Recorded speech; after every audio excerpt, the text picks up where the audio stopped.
Hello and welcome to Tag1 Team Talks, the vlog and podcast of Tag1 Consulting.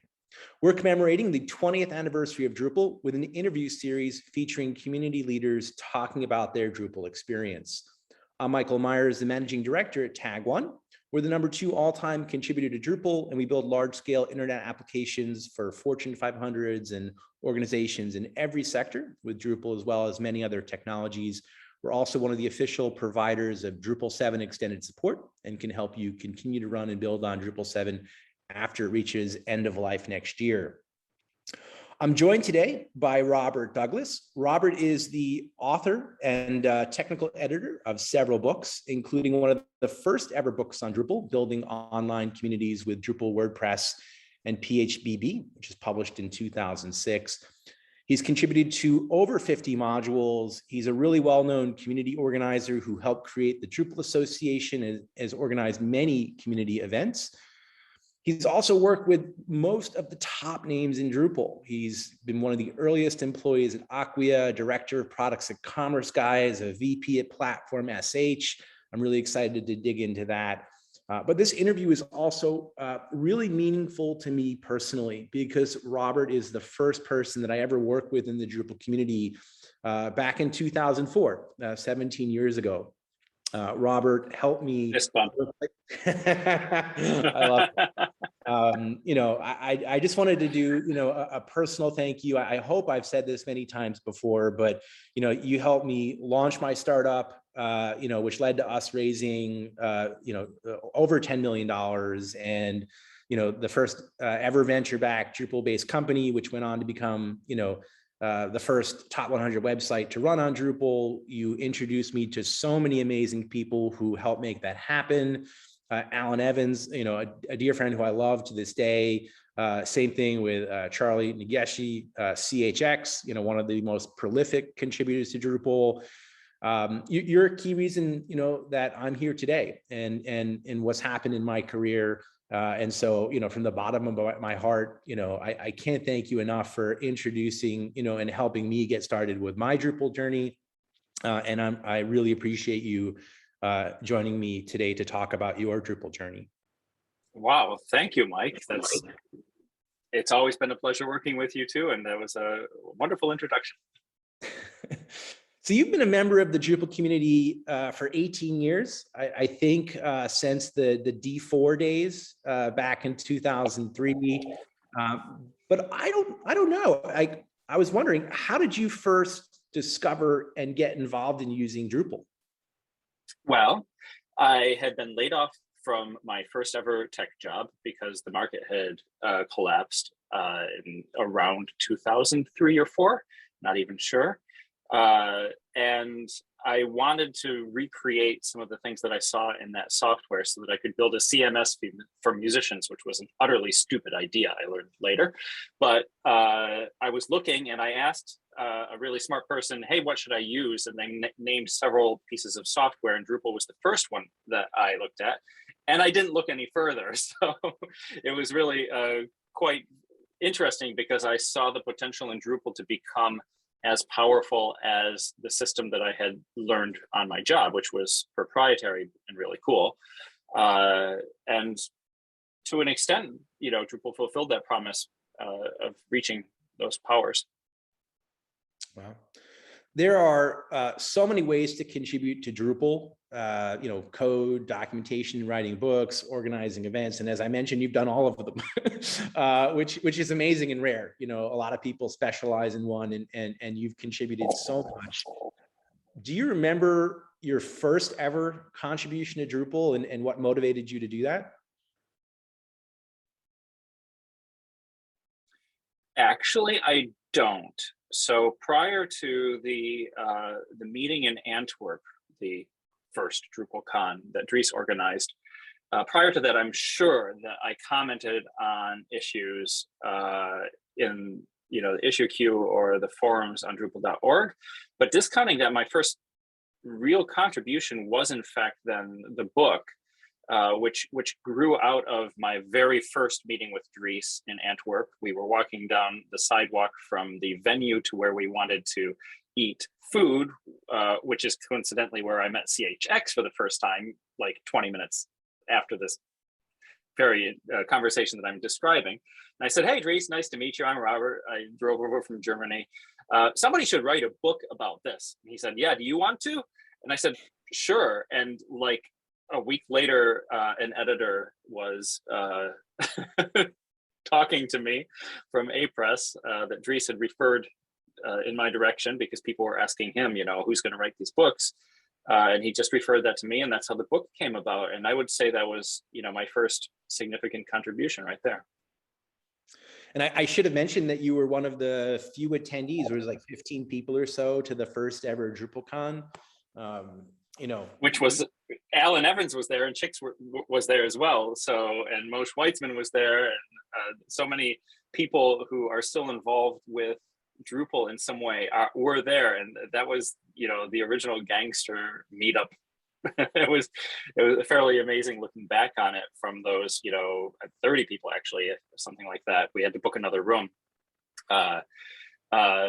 You know, how that developed from that core, and how very few people who showed up to that meeting dropped out of the community quickly before at least making some amazing contribution. You know, John Van Dyke, you know, CCK and Fields in core and all of that. There were some really, really heavy hitters in terms of what shaped Drupal right there. Yeah, you've been a part of so many, I mean, amazing moments in Drupal history. Among them, you know, speaking of Dries, you joined Acquia shortly after it was founded, which, you know, Dries created, as I'm sure almost everybody knows. It's gone on to become a multi-billion-dollar company, which is insane in its own right. What was it like to be one of the first employees at Acquia and to get that off the ground? That was really amazing, and I'm very grateful to this day for that opportunity, especially because the timing for me was quite incredible. I had worked at Lullabot prior to that, which was also an amazing experience, but it didn't work out well. I was their remotest remote employee, and I was struggling getting the solar module out the door, and, you know, they didn't feel it was a good fit for reasons, and they actually let me go. So, and it's funny, Jeff Robbins, if you're watching this, I love you, man. He fired me. He's the one who called me and fired me. And he said, no, it's not working out, you're fired. And Jeff now consults on remote teams. I told him he should get me on his podcast because I could be the first remote person he ever fired. But he didn't do that. But I told Dries that day that, you know, I had just gotten, you know, fired from Lullabot. You know, you should be the first to know, Dries. This horrible, terrible thing just happened to me, and, you know, I'm kind of like at loose ends. And he said, oh, well, apply for Acquia. And I did.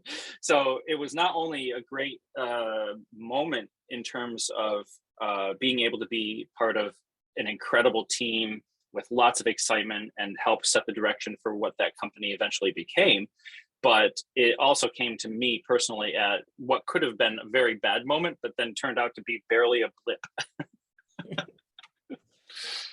I love that you share that, because I think it's really important for people to know that, you know, you think about like the career ladder and all of the success that you and every, you know, that you see these amazingly successful people, and you think that the career ladder is this like straight up path. And the reality is, you know, everybody has moments where we go down and up again and down and up again. And so, you know, for the folks listening, you know, if you were to look at, you know, Robert today, you know, everyone I think would just imagine that it was this skyrocketed success. And I think few people are willing to share those moments. And that's also a really great story. After Acquia, you, I believe, went to work with commerce guys as the director of products. Yes. Know, again, talk about, you know, being part of key moments in Drupal history. You know, they're largely responsible for creating the foundation of Drupal's e-commerce capabilities, Drupal's success in the e-commerce world, which has been instrumental in its growth. What was it like to be part of that, you know, especially as the director of product, you know, and having a key influence on that? Well, I think it's interesting if you'll allow me to actually tell that story from the beginning. So Commerce Guys was founded by a guy named Mike O'Connor, who lives in Jackson, Michigan. The very astute observers will note that I was born and raised in Jackson, Michigan. And Mike is what I call not my brother-in-law. He married my brother's ex-wife. So, my brother got divorced. She met a new guy, and that happened to be Mike. Now, in an unusual turn of events, Mike and his new wife, my former sister-in-law and their niece, moved in with my parents while my brother, the divorcer in this case, refurbished their house so they could move into it, because we're like that. We're really cool, This is like no tension there whatsoever. So while Mike was living in my parents' house, he actually found the book Building Online Communities on the shelf, unread. My parents hadn't made it past the introduction. And he said to my parents, this guy that I haven't even met yet in your family wrote this book that I'm really interested in. I'm reading it, and we eventually met, of course, because he was living in my parents' house, and we started, doing Drupal talk. And we eventually got banished from the kitchen because, permanently, we couldn't talk about shop in the kitchen. My mother would go crazy. She'd leave now. So Mike founded a company, LED Christmas lights, something, and then moved on, and then founded Commerce Guys. And I was his first advisor at that point. And at one point, I helped him hire Ryan Srama. And at another point, I helped him evaluate an offer that he had gotten from a company called AF83 in Paris to buy his company. I advised him not to take the offer, which led to him getting a higher price. So he bargained and said, yeah, no, it's got to be a better deal. And he eventually sold the company and the brand name to a split off from AF83, which became then Commerce Guys SARL, which is the company that I then worked for in 2012. And at that point, when they acquired Mike's company, he became the United States CEO, or the North American CEO, while Fred Play was the French CEO. I came on as an investor and a technical advisor for the company at that point, and became a shareholder and started regularly coming to Paris to be on the technical advisory board for the company. And that lasted, I don't know, 2 or 3 years until 2012, at which point they said, hey, there's this really Robert-shaped opening on our lineup. We've just secured some funding. Do you want to join now? And I said yes. And that's when I came onto Commerce Guys as a product owner for the 3 key products that they wanted to develop. The connections, that's an amazing story. Serendipity, connections, but that's also, amazingly the way that careers develop and form. You mentioned Fred. Fred went on, to become the CEO of Platform.sh. Which is, where you are today is that's the connection, I assume, that transitioned you into Platform? Well, I mean, that was kind of an organic transition, because Commerce Guys, which was, founded by, after Mike O'Connor founded it, then it was founded again in France by Fred Play, Damien Tourneau, and Ori Peckelman. And the 3 products that I came on to be the product owner for were the Commerce Kickstart distribution, which then quickly became the most popular distribution on Drupal ever, I think, still. The Commerce Marketplace, which was partnerships with PayPal and other payment and marketing and email tools that accelerate Drupal commerce. And a hosting platform that was meant to be the best hosting platform for Drupal commerce that could possibly be built.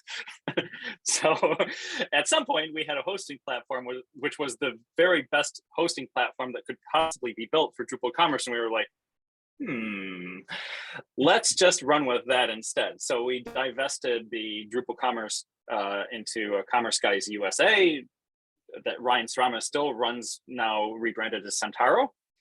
And Fred Play was then the CEO of the rebranded Commerce Guys, which rebranded as Platform.sh. So I mean, we kept the same incorporation documents and shareholder agreement and everything. So it was continuity. And I could have, you know, gone in either direction at that point, but I was really interested in the platform as a service aspect. Yeah, and it's become such an amazing company. Talk about another startup with, you know, such growth and success.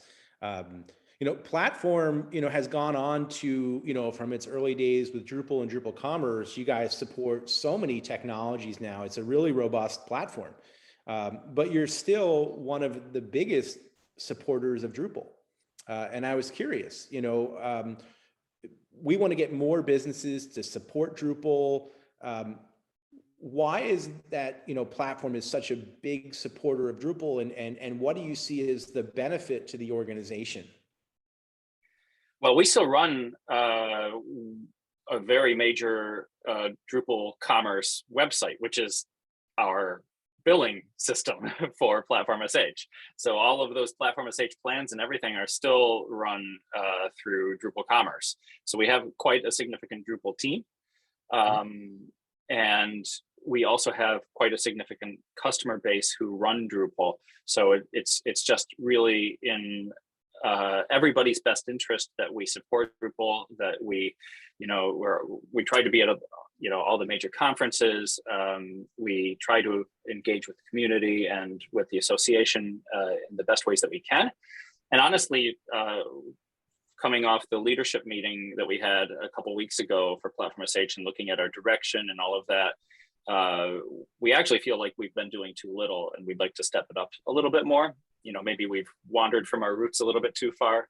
So we feel that it's the type of community that you only get as much out of as you put into, right? So we want to put more in and be better citizens.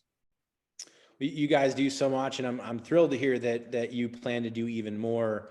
You know, personally, you know, through your own time, you've made so many contributions to Drupal, the books, the, you know, the code, you know, the DA, everything I talked about. Professionally, you've been part of so many amazing companies that have, you know, been critical to what Drupal has become.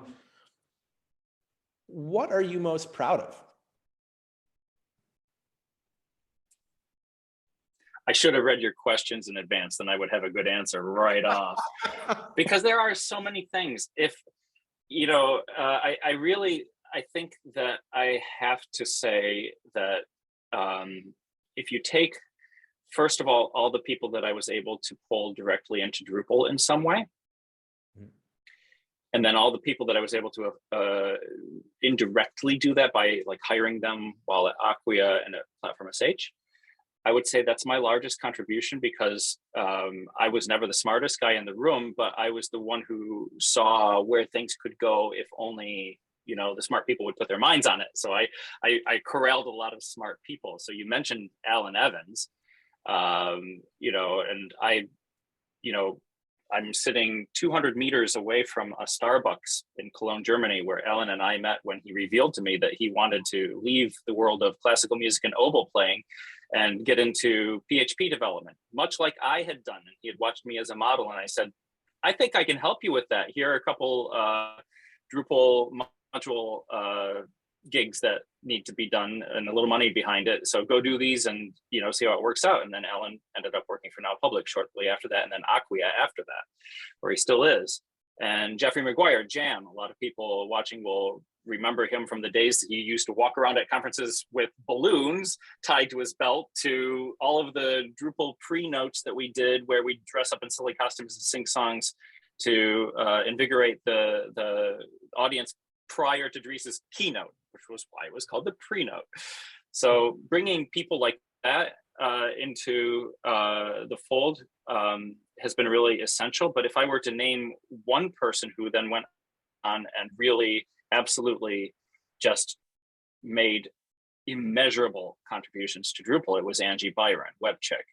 And you know, Angie might have eventually come into the Drupal fold without my involvement, but I'm really proud of the fact that when the first Google Summer of Code ever was announced, that I jumped in and stepped up to organize the Drupal involvement with that. And I was the final judge, so to speak, of all the applicants we got. And we got a lot of applicants. Like, I don't remember, for 20 spots, we had hundreds of applicants. And in the final ranking, Angie's application was the 21st. And number 20 was actually somebody in the ranking, was somebody who might have been an awesome Drupal contributor, but we'll never know. because that was for my project. They were going to work on my quiz module that I was very passionate about. And Angie and this other person had both applied to work on that module. So I felt at liberty to just flip them, because I kind of wanted to work with Angie after reading her material. And she did, and I was her mentor for that project. And she hit the ground running and never looked back. And, the rest is history. I mean, without Angie Byron, Drupal would not be the Drupal it is that we know today. No doubt. That's an amazing story. I had no idea your connection to Angie. I'm interviewing her in a week or two, and I'm looking forward to that. Because like you said, there is no, Drupal without Angie. She's had such an indelible impact. And I love your answer. Dries, I forget where or when Dries said it, but it's one of the things that has stuck with me the most. And he said something to the, like, someone asked him, like, what is he, most proud of with Drupal? And he said, the impact that it's had on people's lives and careers, and the fact that so many people have gone on to, be successful and make a lot of money and, build and raise families and just the Dries, if you're watching this. Yeah. I mean, much love. I think has impacted us all as such a humble, and brilliant guy. And Drupal, there's no way Drupal would ever be what it is, forget about the code, but, his approach to fostering and growing the community, and, the way that he approached you with the book. Like, he has this really great way about himself. Well, why don't you do that? There's no doubt that, he is, what fostered Drupal, but it's people like yourself that had an impact on my career. So I love that answer, because, it is what, like I said at the start of this, helped me get going. And it's amazing. It really, it's really great to see that. And it must be fulfilling, really fulfilling, given the unbelievable impact you've had, with all of these amazing people. That's crazy. Thank you. So, favorite Drupal memory or experience? And again, I'm sure this is hard to pull out. We've had so much fun at conferences and events. You've been part of all of these, amazing companies. Is there, something that really stands out, looking back, where you're like, wow? Yeah, I'm going to mention two things. So I'm very, very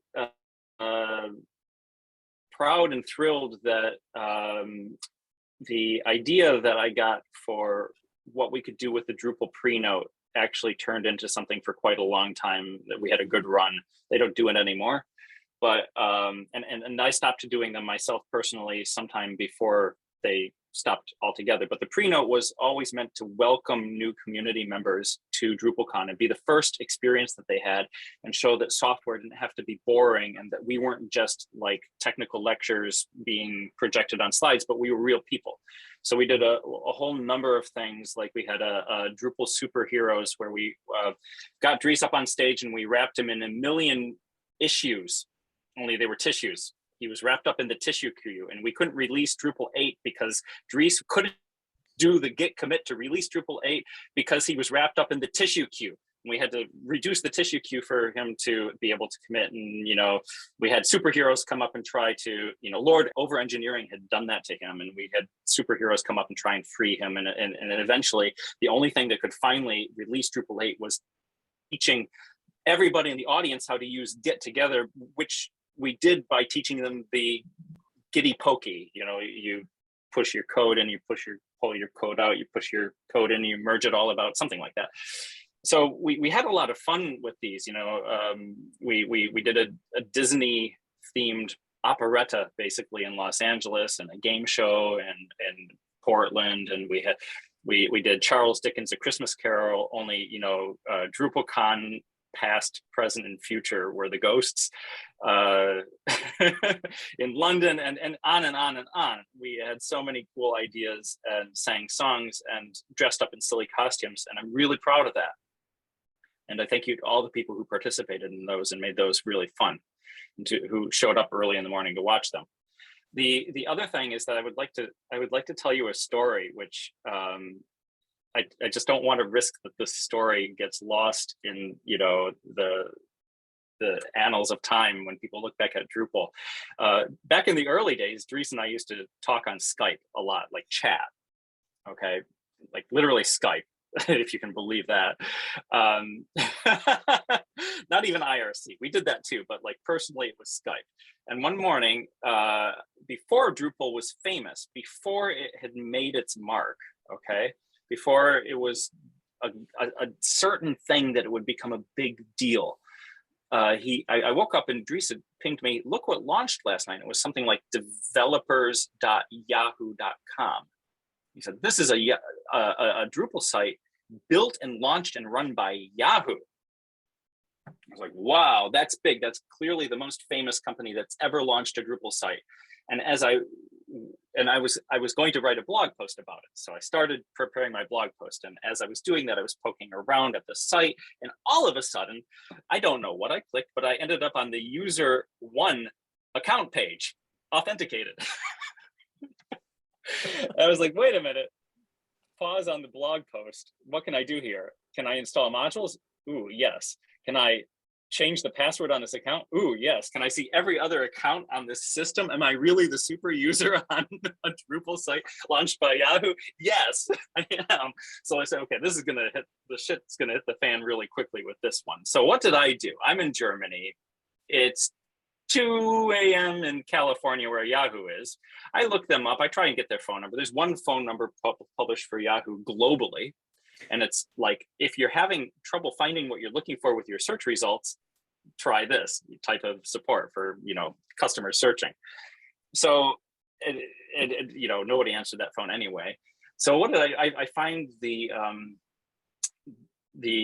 daughter company for Yahoo in London. They're awake. I'll call them. So I called them and actually got a human. I was like, you guys have got to reach out to the people in America and wake them up right now, because they just launched a site that is going to get hacked really fast.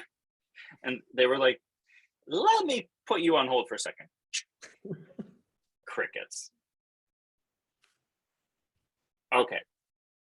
Big listing. I tried the next person. Same spiel. And by the time the fourth person answered the phone, I could hear them communicating with each other in the office. It's that crazy guy again. So different approach was needed. So I did the only thing that a rational human being could possibly do in such a situation. I called the police. Wow. In Sunnyvale at 3 in the morning. And I said, listen, there is a security breach at Yahoo. Oh, yes, sir. What's going on? What do you see? It's not what I see. It's a digital security breach. I need you to drive over to the night watchman at Yahoo campus and tell him to call Rasmus Lerdorf. Now, for those of you who don't know Rasmus Lerdorf is, he worked for Yahoo at the time. He's the creator of PHP. He's the only person I knew at Yahoo. So, in fact, the police drove over, told the night watchman to call Rasmus Lerdorf, and they did. And Rasmus woke up at 3 in the morning and found the person responsible for the site and told them to fix it. And they reached out to me still before 4 a.m. and we talked about it, and they did something and they fixed it and nothing bad happened. And they said they were going to send a t-shirt and they never did. Yahoo, I still want my t-shirt. Dude, that is insane. I don't know how I've never heard that story. That's crazy. Well, you're giving me the platform to tell the story, so that's good. And they went on to do the Sunnyvale CMS conference, I think, which is where Jay Batson met Dries. And I met Jay Batson as well. So that was the beginning of Acquia forming. Amazing, amazing. And the Prenotes, I have to say, the embodiment of the community, they were so much fun, so creative. I mean, you guys did an amazing job. I mean, they were like, I mean, you could just hear you tell the story. It was that, what you guys came up with was just brilliant, and they were so much fun. And it, for me, like I said, it was the embodiment of the Drupal community. That's what makes Drupal special, is the people, their passion, what they put into it. And I love the fact that you could come to this conference and you could see that, not just experience it online, but you could literally see how much fun and how much passion people put into it, and how much they wanted you to be a part of it. And so it was. And I think that was important then for people, especially if they were checking Drupal out, to really see that it's a people-oriented project and not just about code. Yeah. DrupalCon initially, like in the early days, was, where a lot of Drupal happened, and major decisions was made. And, in later years, it's become, this giant commercial conference that's all about, like promoting your wares. And I always put it in the back of my mind, was that like one of the reasons that there isn't a Prenote anymore, like Johnson & Johnson, Pfizer, all these like major companies come, they're like, what is this? Like, what, like, like, would they appreciate it the same way that we did? Or was there another reason that, that they're not there anymore? It was just, it took so much effort and passion to do it that. I don't know, but every company that you just mentioned should appreciate those, because I sold Drupal to them. I was on the initial sales calls for like all of those engagements. So they better not complain about the Prenote. I hope not. But yeah, I always wondered about that, because they were a really special part of DrupalCon, and again, the community. So we've talked about so many amazing things about Drupal. What is your least favorite thing about Drupal? That's hard. And I mean, to be quite honest, I believe that Dries has an opportunity to delegate even a little bit more. And it's a sensitive topic, but I think that as standing from a distance, I see the triumvirate of being the head of Acquia, the head of the association, and the head of the code project all at the same time is a very hard role to play. And he does an amazing job. And I don't want to be overtly critical of Dries, because I really appreciate him. But I see 2 out of 3 of those roles actually as being stronger for Drupal than all 3 at once. Yeah, no, I would agree. I mean, he's sacrificed and done so much for Drupal. I think anyone probably would struggle to do one of those jobs. The fact that he's been able to do all 3 for so long is unbelievable. And scaling Drupal is a lot about delegation, and I think that everyone would benefit from making that happen. And I think he would agree with you. So I think that's a really fair point. What do you think the biggest threat to Drupal is right now? That's interesting. And I'm not sure I'd even frame it in a threat.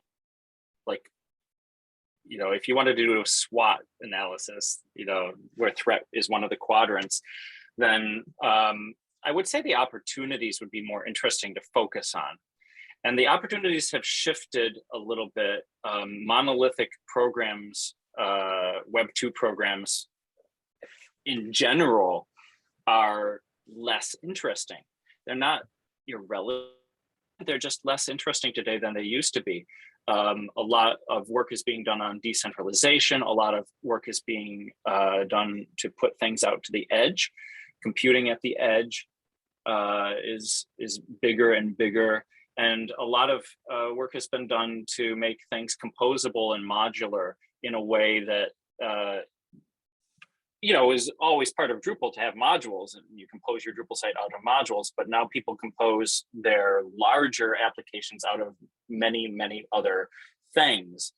And I think that the best thing Drupal did recently was to focus on headless and actually secure a seat at the table to be in the headless zone, headless player arena. It's now competing against a lot of headless native systems, whether they're CMS systems or e-commerce systems.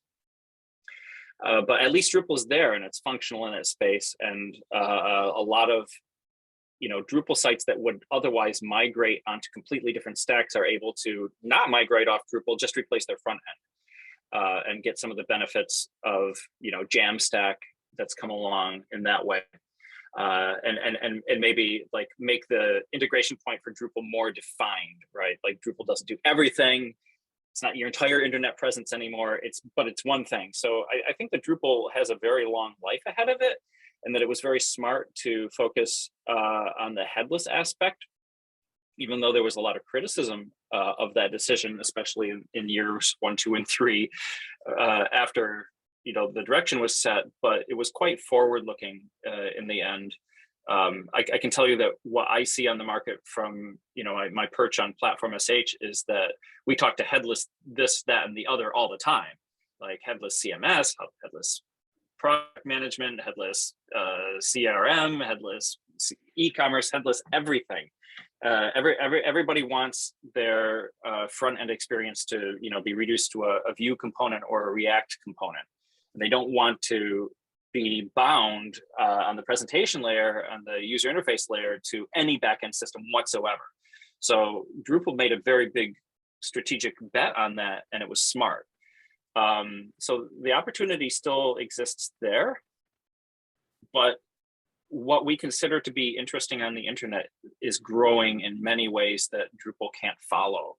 I mentioned decentralization, and for people who care about that, Drupal's just never going to be an answer. So the entire playing field is getting bigger, and the portion that Drupal occupies might also be getting bigger, but not as fast as everything else. So like its overall relevance overall is bound to just become more focused. Wow. You have had an impact on so many people and engaged so many people in Drupal. Thinking back to the earliest days, because I know that it is going to be hard to name, even just a few people, but thinking back to the earliest days when you first got involved, is there, a person or one or two people that you would want to thank for getting you started on your Drupal journey? Well, that has to be Dries. And I know we've come back to this guy over and over and over again. And lots of people were helpful, but Dries in particular was there for me personally at many critical junctures in my career, and even recently has reached out to congratulate me on becoming a father, and has discussed companies that we're looking at together and stuff with me recently, and that is very meaningful that it's a very current relationship that stretches all the way back. I will, though, mention one very wonderful memory that I have. I think it was in Vancouver. Apropos Vancouver, we recently in Drupal 8, I think, removed the van code functions, which were for creating materialized views for ordering comments in Drupal. And it was called van code because it was conceived of and written in Vancouver at the conference there. So your point about DrupalCons being the place where a lot of Drupal happened is really true. I always loved that as an example of like for trivia night. What's van code? How do you use it? What's it for? Where did it come from? Great stuff. But at that same conference, there one of the things we liked to do at those conferences was stay up all night hacking. So we had little hackathons. And at one of the hackathons, since that conference was a pan CMS conference, WordPress was also present, very small in comparison to the number of Drupal people there. But that evening, there was just this amazing group of people at the table hacking, including Matt Mullenweg and Dries and Moshe Weitzman and Angie Byron. I think maybe James Walker and Boris Mann, one or both of them might have been there as well. And me. And I was sitting next to Earl Miles, who nobody knew. He was completely anonymous. It was like Earl Miles was like the unknown quiet person at the table. But I had pegged views as being able to solve something that I wanted to do. And I actually wanted to present about it the next day. And I said, Earl, I get what it wants to do. I don't get how to do it. Would you walk me through this? And he gave me my first ever walkthrough about views. And helped me build the presentation. I built the presentation. I gave it the next day. Don't even remember what it was, but I've got this great picture that somebody took and sent of all of us sitting there. And Earl is just like, and I'm so intent listening to what Earl is saying. And he's talking my ear off about views and showing me how to use it. And that was just amazing because, of course, views then went on and really made Drupal a great utility for all sorts of things. It's now a core component, but it was really missing functionality at the time that Earl had spotted and had a solution for and worked really hard to implement before anybody even realized what it could do. Wow. That's pretty amazing. The Vancouver CMS Summit predated DrupalCons, and I forgot about that. Like Matt Mullenweg, like could you, like sitting at a table hacking with Dries and Matt Mullenweg, the application, I think WordPress powers 30% of the internet or more right now. Yeah. It's unbelievable. And to have Earl Miles, the table next to you, all of these people have gone on to do amazing things. My final question, I always like to ask people to pass the torch. If you had to pick one person for me to interview next, who would it be? I would say Jeffrey McGuire, Jam. And the reason is that he's been just intimately involved in my own Drupal journey and vice versa. And I believe that the spirit of Jam has made a profound impact in how people perceive the project and the community. And he still, to this day, makes great contributions to open source and to the communication aspect of that. And there are lots of people who did great code stuff, but if you want to talk to somebody who focused almost exclusively on the communications aspect, then Jeffrey McGuire would be my choice for that. No better evangelist for Drupal than Jam. He, tirelessly traveled the world and participated in, everything from local communities and meetups with the same passion that he brought to, conferences with thousands of people. I had an opportunity to work with him briefly at Acquia, and he is a tour de force and a lot of fun. So I'll definitely reach out to Jeffrey. That's a really great recommendation. Robert, I can't thank you enough for taking the time to meet with me today. This was amazing. So many awesome stories, insane stories. I can't believe I haven't heard some of these. This was a really fun interview, and I look forward to catching up more in the future. To our viewers, we really appreciate you joining us as well. If you liked and enjoyed this talk, please remember to upvote, subscribe, and share it out. You can check out all our interviews in this series at tag1.com/20, as well as our past Tag1 Team Talks on the latest technology topics at tag1.com/talks. As always, we'd love your feedback, any topic suggestions. You can write to us at talks@tag1.com. That's tag1.com.